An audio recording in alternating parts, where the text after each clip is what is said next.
जीवाजी विश्वविद्यालय में कॉलेजों के फर्जीवाड़े ने कुलगुरु प्रोफेसर अविनाश तिवारी को बर्खास्त करा दिया, लेकिन इसमें अभी कई प्रोफेसर और घोटाले में शामिल है, इस फर्जीवाड़े में शामिल है। ईओडब्ल्यू में उनके खिलाफ एफआईआर हो चुकी है। रजिस्ट्रार साइन किए हस्ताक्षर किए हैं, वे भी पूरी तरह से संदेह के घेरे में हैं। ईओडब्ल्यू जांच कर रही है। देखना यह है कि कॉलेजों का जो फर्जीवाड़ा है उस पर लगाम लगेगी या नहीं लगेगी। सरकार ने भी कॉलेजों का निरीक्षण कराया है, जांच कराई है। लीड कॉलेजों को प्राचार्य जांच कर रहे हैं। कलेक्टर ने भी अपने स्तर पर शासन के निर्देशों के तहत राजस्व टीम निरीक्षण कर रही है और इस प्रकार से जो निरीक्षण हो रहे हैं वे निरीक्षणों में कई कॉलेज फर्जी पाए जाएंगे यदि ईमानदारी से निरीक्षण हुआ तो। लेकिन विश्वविद्यालय ने भी अपने स्तर पर इस मामले में एप्लीकेशन देने में सख्ती बरतने की बात कही है। 25-26 में एप्लीकेशन कैसे दी जाएगी उसकी भी पूरी विश्वविद्यालय ने तैयारी कर ली है। लेकिन हम बता दें कि यदि विश्वविद्यालय ने सख्ती नहीं बरती, शासन ने सख्ती नहीं बरती, तो ये फर्जी कॉलेज वाले फलते फूलते रहेंगे और जो ईमानदारी से कॉलेज संचालन कर रहे हैं उनको झटका लगता रहेगा।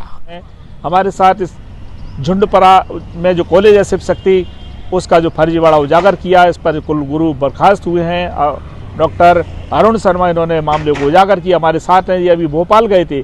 कहाँ मिल के आए, क्या मिल के आए और क्या इनको आश्वासन मिला है, इनसे जानना चाहते हैं। कहाँ गए थे, कब तक रहे आप?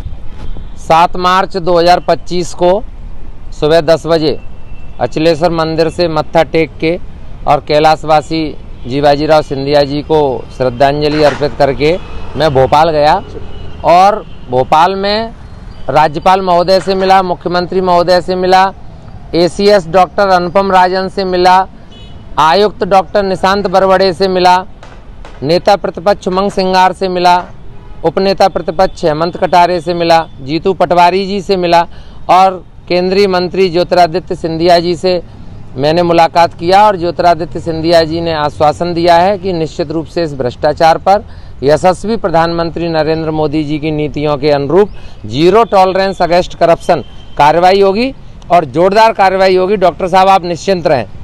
17 प्रोफेसर्स पर ईओडब्ल्यू ने एफआईआर दर्ज किया है। 2 दिवंगत हैं, इसलिए उनकी नाम लेना उचित नहीं।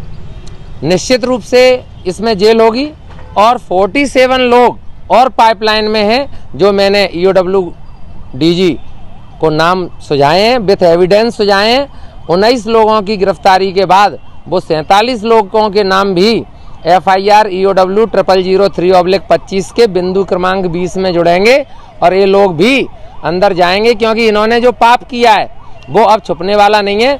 416 कॉलेजों के संचालक जीवाजी यूनिवर्सिटी ग्वालियर में, और उनका ये दावा है कि पिछले 20 साल से हम जो करते आए हैं वो ही आगे करेंगे। ईओडब्ल्यू हो, मीडिया हो, जीवाजी यूनिवर्सिटी हो या भोपाल वल्लभ भवन हो, सतपुड़ा भवन हो, हम सबको खरीदने की ताकत रखते हैं, ऐसा इन लोगों का कहना है। और मेरा इनसे ये कहना है कि पाप का घड़ा भरता धीरे धीरे है, फूटता इकट्ठा है। सत्य हमेशा सत्य होता है। सत्य में एक अच्छाई है, उसे याद नहीं रखना पड़ता, और झूठ में एक बुराई है, वो याद रहता नहीं। कितने दिन भोपाल में रहे? 6 दिन का प्रवास था मेरा भोपाल। 7 मार्च से 12 मार्च तक मध्य प्रदेश की विधानसभा पर 10 मार्च को सुबह 10 बजे मेरे द्वारा सत्याग्रह किया गया। मोटरसाइकिल से 450 किलोमीटर जाना और 450 किलोमीटर आना, 900 किलोमीटर, ये मेरी यात्रा व्यर्थ नहीं जाएगी। ग्वालियर चंबल संभाग के प्राइवेट कॉलेजों में छात्रों को क्लासरूम टीचिंग मिले और उच्च शिक्षित युवाओं को रोजगार मिले, एक सूत्र की लड़ाई में लड़ रहा हूँ। विश्वविद्यालय ने क्या तैयारी की है सत्र 25-26 में एप्लीकेशन देने की? जो वाइस चांसलर है प्रोफेसर राजकुमार आचार्य जी, उनसे समझ लीजिए कि वे क्या कहना चाहते हैं, उन्होंने क्या तैयारी की रहे हैं। एक चीज और आई है, कॉलेजों को मामले सामने आए, समाचार पत्रों में भी इनके नाम उजागर हुए, तो अपनी ओर से कुछ ऐसे कार्रवाई की जा रही है? ऐसी कॉलेज विश्वविद्यालय के द्वारा कार्रवाई की जा रही है। समितियों का गठन करके समाचार पत्रों के आधार पर भी उन कॉलेजों के निरीक्षण के लिए शासन के द्वारा जो निरीक्षण हुआ था उस रिपोर्ट को भी, और विश्वविद्यालय द्वारा तय समिति के द्वारा भी आगामी समय में उस पर जांच होके नियमानुसार कार्रवाई की जाएगी। विश्वविद्यालय से जुड़े कॉलेज होते हैं और जो विश्वविद्यालय की साख खराब करते हैं, तो अपनी ओर से कुछ अलग से विशेष प्रयास किए जा रहे हैं? विश्वविद्यालय की साख खराब करने का विषय का मुद्दा नहीं है। महत्वपूर्ण ये है कि संबद्धता के लिए जिन नियमों का पालन किया जाना आवश्यक है, उन नियमों का पालन जो महाविद्यालय नहीं करेंगे, उनकी संबद्धता हम छात्र हित को ध्यान में रखते हुए समयानुकूल समाप्त करेंगे। पिछली बार एक आदेश पारित किया गया था कि जो स्टाफ रहता है उसका पे स्लिप यहाँ देंगे, उसकी बैंक स्टेटमेंट देंगे कि वो नौकरी कर रहा है नहीं कर रहा, लेकिन केवल कुछ लोग कॉलेजों ने जमा किया था। तत्संबंध में दोबारा पत्र भेजे गए हैं सभी महाविद्यालयों को कि जो भी नियुक्तियां कॉलेज कोड 28 के अंतर्गत रन हुई हैं, उनकी जानकारी विश्वविद्यालय को भेजी जाए, उसके आधार पर आगामी कार्रवाई होगी।